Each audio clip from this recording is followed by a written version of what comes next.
অভিনন্দন, আপনি যদি এই ভিডিওটি খুঁজে পেয়ে থাকেন তবে আল্লাহ আপনাকে এটা শোনার তৌফিক দিয়েছেন। ভিডিওটি 2 মিনিট সময় নিয়ে মনোযোগ দিয়ে শুনুন।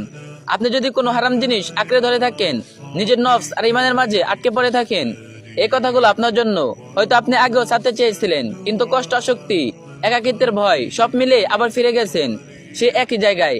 আপনি ক্লান্ত, তাই না? গুনাহের ভারে ক্লান্ত, আল্লাহ থেকে দূরে থাকার অনুভূতিতে ক্লান্ত। শুনুন, আপনার অন্তরে এই ব্যথা, এটা আপনার হৃদয়ের ডাক, এটা দুনিয়ার চেয়ে আল্লাহকে বেশি চাই।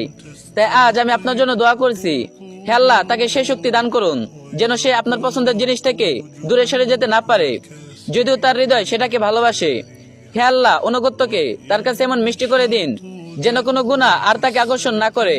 হে আল্লাহ, সে আপনার জন্য যা কিছু ছেড়ে দেয় তার পরিবর্তে তাকে এমন কিছু দিন যা পেয়ে সে সিজদায় পরে কেঁদে ফেলে কৃতজ্ঞতায়।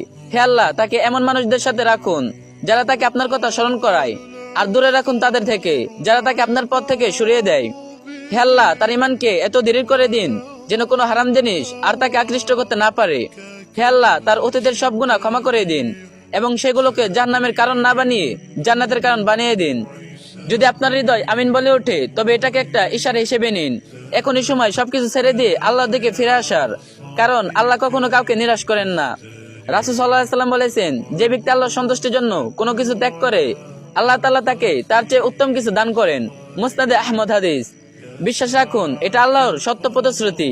যদি এই কথাগুলো আপনার হৃদয়ে লাগে তাহলে আমিন লিখুন এবং এটাকে নিজের দোয়া বানান। শেয়ার করুন, হয়তো আপনার মাধ্যমে কেউ হারাম ছেড়ে দেওয়ার সাহস পাবে। এই ভিডিওটা অবশ্যই একটা শেয়ার করে দিবেন, আর যে যত পারবেন কপি লিংক করে দিন।